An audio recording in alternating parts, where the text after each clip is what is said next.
YouTube tutorial channels are lying sometimes, but before knowing why, I want you to know why you should trust my words. Hi, my name is Maximoles and I've been making music for almost a decade now. I mix other people's songs for a living, and here are the top oopsies. Number 1. Low cut everything and your mix will be fine. You might have heard low cut everything except the kick and bass to, let's say, around 100 Hz. Well, this tip is partially true, but I'll tell you when you shouldn't. A. When you don't see any low end information on your EQ. You don't need to keep a plugin on it for 3 reasons: CPU usage, latency in your projects, and some plugins might also introduce some phasing issues. Number 2 or B. Elements such as some impacts, orchestral sounds, drums need that low end information to make them sound as they are. They need to sound a little bit real. If you low cut these, then your song might actually start to sound very thin.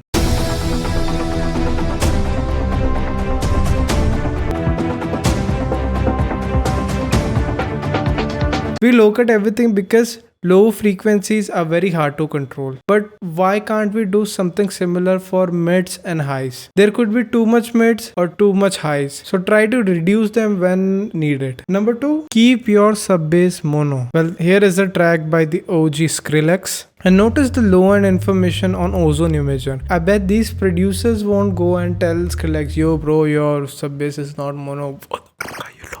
Yes, I'm aware of the fact that stereo sub bass might lead to some phasing issues. But just remember, as long as your meter is in the positives, there will be no phasing issues. Also, I've heard a big YouTuber saying that Ozone Imager does not work until you click on this particular button. Well, this is partially untrue because unless your sound is completely mono and there is no stereo information in it, Ozone won't do anything. Otherwise, it does work, bro. Number 3, resonating frequencies. Make a tiny bell and boost the out of it and listen to what is hurting your ears. But like everything will hurt your ears because you have boosted them by 30 dBs. Rather than this, try ducking frequencies and think, is this sounding better overall in the mix? By the way, if you're finding these tips helpful, make sure you resonate with the thumbs up button down below and subscribe for more. Number 4, keep your master at -14 LUFS. I cannot tell you how much it hurts as a mixing engineer hearing this thing. Well, this is actually a little wrong info. Spotify will only put your track to -14 when you will turn on this button in the Spotify app. What it does is that songs that are rendered a little lower in volume will be raised to -14 LUFS, and the songs which are louder will be turned down a little bit to -14 LUFS, so the listener can have an overall better experience. This is turned on by default for the user, but one can change it by going into the settings. If you're a musician, you should keep this normalization button off in order to have an actual mix reference. So what LUFS level should you keep? Check out the short video I made a little while ago. How loud does your track need to sound? Well, it totally depends upon the genre your track is falling into. Most popular hip hop tracks are around -8 LUFS. Popular pop tracks are around -6 to 8 LUFS. Mainstream medium around -4, -6.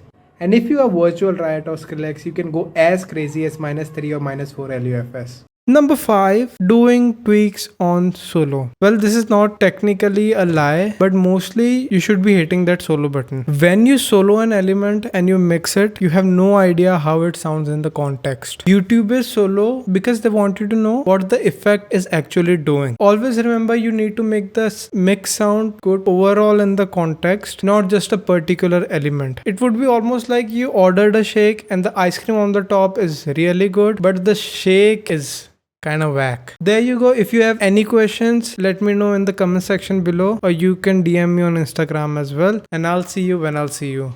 Peace.